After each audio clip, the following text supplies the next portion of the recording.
عزیزانو عجبه خبره دا ده موږ ته په دې خبره کې در اوسه سوچ نه دی کړی پر نفلو عاشقان یو پر اوابین عاشقان یو پر صلات تسبیح عاشقان یو پر تهجد باندې مین یو پر جهاد مین یو پر دعوت او تبلیغ مین یو ټیک سلو لیکن دې خبرې ته د هیڅ چا پام نشته چې دغه یوه ګوله حرامه خوړل چې سړی زر رکاته نفل وکي د تهجد پر ټیم د حجر اسود په مخ کې ودرېږي دومره اجر نه لري عاجزانو دومره لوی مقام نه دی لکه د یوې حرامې ګولې څخه خپل ځان بچاول عبدالله بن مبارک فرمایي 1,00,000 حلال روپۍ راواخله یتیم ته ورکا کونډې ته ورکا او حال دا د یتیم کونډ ډېر پریشان دي نو خو ډېر لوی اجر دی حلال روپۍ ورکا دا دونه ثواب نه لري لکه د یوې ګولې حرامو څه ځان وګوره هغه حرامي ګولې څه ځان وګوره د دې اجر تر هغه 1,00,000 روپۍ ډېر بالا دی چې هغه په حرامو کې وچاته ملاو سي یا په حرامو کې وچاته وصول سي عزیزان څونه عجبه خبره ده او ما او تا ورته وګوره چې در دغه مسجد ووتلو بیا دلته دغه سودخواره د باره راغلی دی رشوتخواره د باره راغلی دی دا ایکسپیر شی چې پر چا خرڅي دا د باره راغلی دی دا وزن چې د شي کم دی دا د باره راغلی دی دا 2 نمبر د دوکې شی چې څوک ورکوي دا د باره راغلی دی دا هغه خلک دي چې په نوراني مسجد کې په اول صف کې ولاړو په توبه مسجد کې په اول صف کې ولاړو په ابراهیم مسجد کې په اول صف کې ولاړو په سنوري او په مرکزی مسجد کې په اول صف کې ولاړو چې راووتلو بیا به ستا دا خیال چې دا الله او رسول ګر سره نه پیژني بس د الله رسول فرمایي اول خبره دا د چا چې ګوله حلال سوله دا اولنۍ خبره ده دا د جنت 3 سیړۍ دی یوه سیړۍ دا ده 2 سیړۍ نورې در ښیم بیا بله خبره ده عزیزانو پیغمبر علیه الصلاة والسلام نه یو صحابي رالی زه سعد رضی الله عنه رالی ویل یا رسول الله ما ته داسې دعا وکړه چې زه هر وخت دعا کوم زما دعا قبلیږي یعنی ما ته اسم اعظم راورسئ نو خو د هغه معنا ده بله معنا خو به نو نه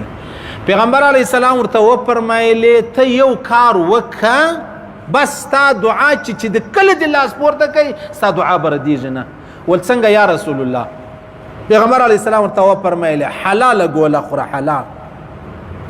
حلاله ګوله خوره خامخا به الله رب العزت ستا دعا قبلیه زموږ دعا یې ولې نه قبلیږي عزیزانو چې پیغمبر علیه الصلاة والسلام فرمایي ستا نس د حرامو ډک دی ستا لباس د حرامو دی ستا خوراک د حرامو دی ستا چشاک د حرامو دی او ته لاس پورته کې وایي الله زما پلانی مشکل الله رب العزت اول شرط ته دا ایښو چې ته لاس پورته کوې دا شرطونه دي راځه یاره ما ته معمولي دفتر لره ورځو د څو شرایطو سره ورځو صحیح سلو نو ما ته چې الله لره ورځو څو شرطونه به یې صحیح نو معلومه دا سو د الله رسول فرمایي حلاله ګوله خوره دا ستا د جنت ذریعہ ګرځي ستا د جنت لپاره دا ګارنټي کارت دی یو عالم ډېر مستجاب الدعوات ډېر چار وخت باچا رالی د به دعا وکړه یا به دعا وکړه دعا یې قبلېدله بیا یې وخت باچا رالی هغه راولاړ سلو کوشش یې وکړي مطلب خپل بادشاهي یې کوله بیا چا ورته وویل چې دغه سړی دیني دعا درته وکړي یا به دعا درته وکړي بایچي به دې ولاړې ده ویل یا یو شی نه کړي بس هغه ځای ما کار خلاص کړی دی ول څنګه دې خلاص کړی دی ول ما یو ورځ مېلمستیا ورته وکړله حرام یې په وخوړل حرام یې په وخوړل بس اوس کار نه کېږي هغه یې د رښتیا و حرام په خوړلي و د هغې ورځې چې دعا بنده سو بیا نه قبلېدله دا چې پنجاب کې یو پیر و ډېر غټ سړی لمسی و ډېر الله والا سړی و ډېر الله والا نو دی ورځ یو غریب سړي میلمه کړی چې میلمه کړی ولو انا چې ورغلی و کمزورې ډوډۍ وه کمزورې دسترخوان و بس خوند یې نه کوي ور غټ پیر ولو دا خو د ده دپاره ول یاره په دا ډوډۍ کې بس ما ته داسې څه حرام معلومیږي ما بس ځان یې داسې کوي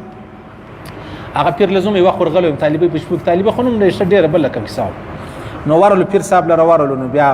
ما ته ویل ته به پلانی سبق ووایه پلاني ته مال پلانی ووایه ته به پلانی ووایه موږ څو ملایانو د چمن په هغه کې طالبان ولو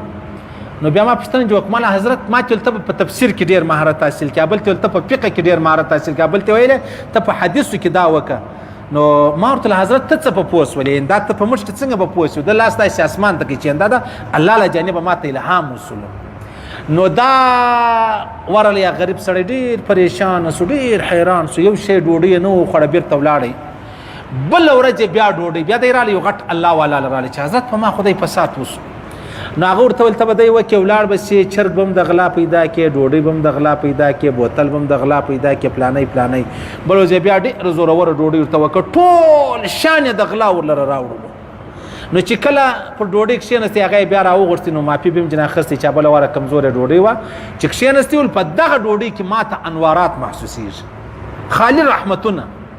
هغه سړي غږ پر وکړئ وله پیر صاحب آغا صاحب مولوي صاحب ول ما چې تا ته هغه وله ډوډۍ کړې وای ولقمه والله که حرامه وله حلاله وله نن دا ټوله حرام دي د غلا شیان مې درته ایښي دی ورته وا داسې صحیح سلو نو دا د الله رسول فرمایي چې ته به حلاله ګوله کوه دا ستا د جنت ګارنټي ده دا ستا د جنت ذریعه او سبب چې دی هغه جوړېږي زما او ستا ګوله حرامه ده ای د دکاندارانو نه راورسي او دکاندارانو څه به کوئ دا یو ریړۍ والا لره دا یو تناره والا لره دا یو قصاب لره ور سبحان الله سبحان الله اوس ګوره که یو سړی په دې خبر سو چې دا مسجد کې نوراني کې ملا دی اودس نه کوي بغیر د اودس جمعات ورکوي یوه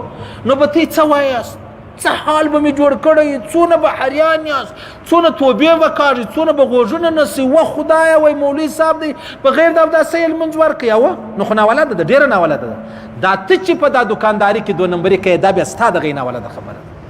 دا زما دکانداري ده زما په دکانداري کې زه کپړې مردارې نه پرېږدم زه دا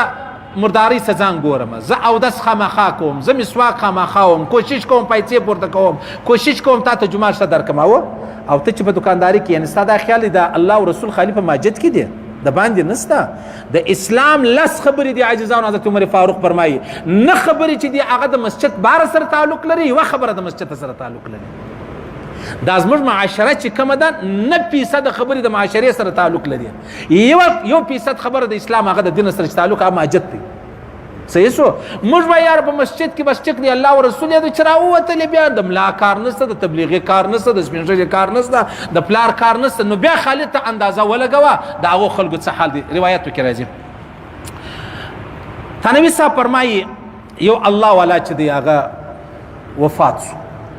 وفات شو ډېر لوی الله والا او ډېر بزرګ ولو بیا یې وخت چا په خوب ولیدی ول څنګه سوی الله څه معامله در سره وکړه ول الله رب العزت ډیره ښه معامله را سره وکړه خو زما د کور مخ ته چې کوم آهنګر دی دا لوهار چې کوم بولي صحیح سلو دا زما د مخه سو دا بیا څنګه ستا د مخه سو دا څنګه هغه خو دکاندار و عام دکاندار و او تو خو الله والا ولې نو بیا دغه سړی چې خوب یې لیدلی بیا رالی دغه کور له رالی کور مخ ته دکان و مطلب هغه چې پوښتنه یې وکړله چې دا څنګه خبره ده الاول چې وکړي نو په هغه سړي کې دا خبره وه کور والا یې ویلې چې دا کله به ما دغه توړۍ پورته کړي ما به واهی چې هلته به الله اکبر سو ما دا توړۍ نه دی وهلی دا به بیرته ما پر مځکه کښېښوي زه به لمانځله رالم او ته به دا ویلې د آهنګر دغه دکاندار به ویلې ول ماشاءالله پلانی مولوي صاحب څونه الله والا دی کشکې زه هم دا رقم وای د بزرګ ویلې په دغه دوو خبرو دا سړی زما د مخه سو دکاندار د شپې چې به دی تهجد له راپورته سول ماشاءالله څنګه الله توفیق ورکړی زه ستړی ستومانه یم کشکې ما هم تهجد کولی وای دغه بزرګ دا بزرګ وای دا سړی له ما مخته سول حلاله ګوله یې وه حلاله په ګوله کې ډېر لوی اثر دی عزیزانو تاسو وګورئ د دیندارو بزرګانو خلکو اولاد که خراب سوی دی هغه ازمایش دی هغه امتحان دی ټیک سلو لیکن عام طور چې د اولاد خراب هغه نفقه حرامه ده د حرام نفقې ته حساب ولګوه د نالۍ اوبه راواخه په بوتل کې کښېږده او د زمزم اوبه راواخه یا صفا د ټوبویل اوبه راواخه په بوتل کې کښېږده 10 ورځې بعد راواخه د کمې و ډېر بد بوی ځي معلومه خبره ده و دواړه اوبه دي لیکن هغه نفقه حرامه ده هغه اوبه حرامې دي مردارې دي بوی ته یې ګوره او د دې اوبه ته ګوره دا عجبه ناوله خبره ده د عمر بن عبدالعزیز په زمانه کې یو سړی مړ سو سړی چې مړ سو تقریبا 8 زامن یې پاته سولو نو دا دونه مالدار وو دا الکوان چې د دې پلار به په یوه ورځ سلسل اسان وشان و مجاهدینو تور کول دونه مالدار وو بیا داسې زمانه راله په دروازه کې به د الکوان ولالو لاس پې نیولی وي د الله پر نامه یو شی راکړي د الله پر نامه یوه ګوله راکړي صحیح سلو او بل طرف ته بیا د بزرګ کورنۍ وله هغه 8 زامن پاته سلو هغه غریبانو چې د ماښام ګوله یې نه درلوده هغو ته الله بادشاهیان بیا ورکړي بیا داسې زمانه راله دغه غریبانو به بیا و مجاهدینو ته سلسله اسان د ورځې ورکول صحیح سلو حلال ګوله ډېر لوی اثر لري ډېر لوی اثر لري لا اله الا الله محمد رسول الله کا تهجد دون اثر لري تبلیغ دون اثر لري جهاد دون اثر لري د قران تلاوت دون اثر لري ذکر دون اثر لکه حلال ګوله چې لري ولی حلال ګولې با چې ته ذکر کوي دا ذکر و ما ته ویل دي چې ته حلال ګوله کوي ذکر خو په صفاخ له صفان کې کسړي خو په وینو لړلې په بولو لړلې یا په شراب لړل نو ذکر خو نه کوي نو داغه خله چې بیا په حلال ګوله باندې لړلې ته چې لا اله الا الله داغه څونه لوی اثر دی